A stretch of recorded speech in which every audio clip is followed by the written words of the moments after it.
পৃথিবীর ইতিহাসে গত 1,25,000 বছরের মধ্যে বিগত দশক ছিল সবচেয়ে উত্তপ্ত। এমনকি বিগত 20 লক্ষ বছরের মধ্যে বর্তমান পৃথিবীর কার্বন ডাই অক্সাইডের পরিমাণ সবচেয়ে বেশি।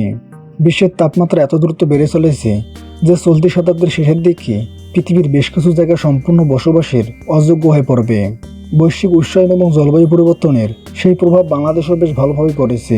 চলতি বছর গ্রীষ্মের শুরুতেই ঢাকা সহ বাংলাদেশের 45টারও বেশি জেলার উপর দিয়ে তাপপ্রবাহ বয়ে যাচ্ছে। তাপপ্রবাহ কি এবং বাংলাদেশের তীব্রতা প্রবাহের কারণ কি সে সম্পর্কে আলোচনা করব আজকের এই ভিডিওতে, তাই ভিডিওটি অবশ্যই শেষ পর্যন্ত দেখবেন। পৃথিবীর চরম আবহাওয়াগত পরিস্থিতির একটি চূড়ান্ত রূপ হল তাপপ্রবাহ বা দাবদাহ। ইংরেজিতে একে বলা হয় হিট ওয়েভ।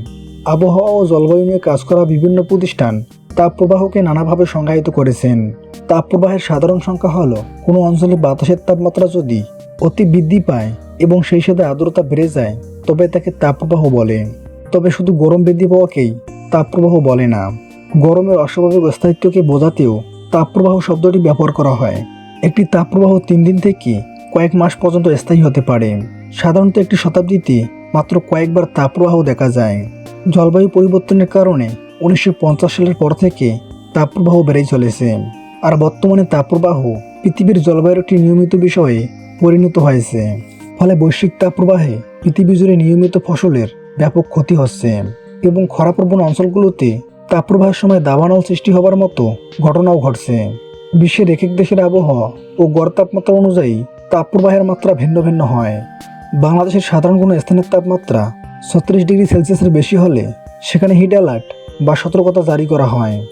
বাংলাদেশের আবহাওয়া অধিদপ্তরের তথ্য অনুযায়ী বাতাসের আর্দ্রতা 36 থেকে 38 ডিগ্রি সেলসিয়াসের মধ্যে থাকলে সেটিকে মৃদু তাপপ্রবাহ ধরা হয়।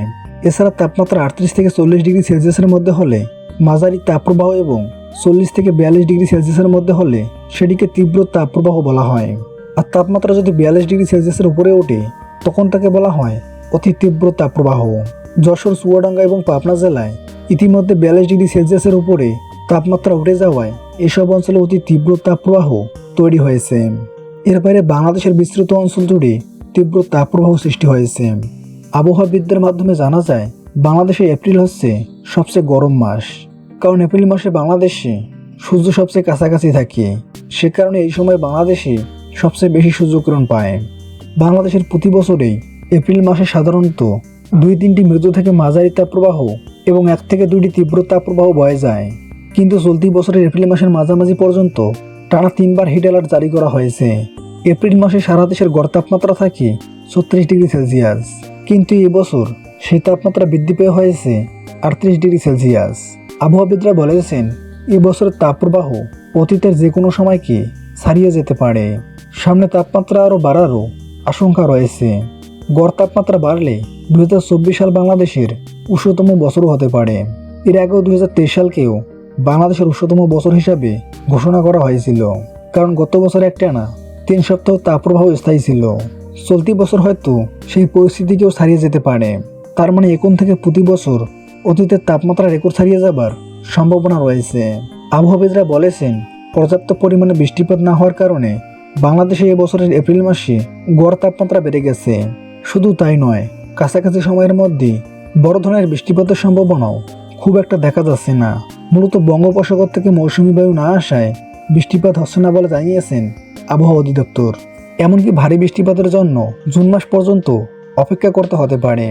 এর মাঝে দেশের কোথাও কোথাও বৃষ্টি হলেও সেই বৃষ্টি গরম কমানোর ক্ষেত্রে খুব একটা কাজে আসবে না বলে জানিয়েছেন আবহাওয়াবিদরা। সে কারণে 2024 সালে পুরো মে মাস জুড়েও তীব্র তাপপ্রবাহ চলতেই থাকবে। বাংলাদেশ আবহাওয়া অধিদপ্তরের পূর্বাভাস অনুযায়ী বাংলাদেশের উত্তরাঞ্চলের জেলাগুলোতে বেশি তাপমাত্রা বিরাজ করছে। বাংলাদেশের ওই অঞ্চলের দিকে ভারতের পশ্চিমবঙ্গ, বিহার ও উত্তরপ্রদেশ রাজ্যের অবস্থান। ভারতের এইসব প্রদেশের তাপমাত্রা বছরে এই সময় 42 থেকে 48 ডিগ্রি সেলসিয়াসের মধ্যে উঠানামা করে। গত বছর ভারতের ওই অঞ্চলের সর্বোচ্চ তাপমাত্রা ছিল 52 ডিগ্রি সেলসিয়াস।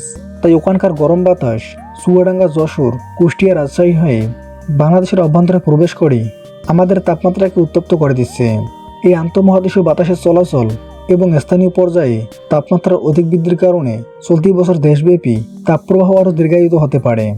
স্থানীয় পর্যায়ে তাপমাত্রা বৃদ্ধির পেছনে বনভূমির পরিমাণ কমে যাওয়া, ভূগর্ভস্থ পানির স্তর নিচে নেমে যাওয়া এবং শিল্পায়ন ও নগরায়ন বেড়ে যাওয়াকে দায়ী করছেন আবহাওয়াবিদরা। তাই এবারে গরম বেশি হওয়ার সম্ভাবনা আরও বেশি রয়েছে। তাই আপনারা বাড়ি থেকে কম বেরানোর চেষ্টা করবেন এবং সবসময় ঠান্ডা পানি এবং ফলের রস খাওয়ার চেষ্টা করবেন। ধন্যবাদ।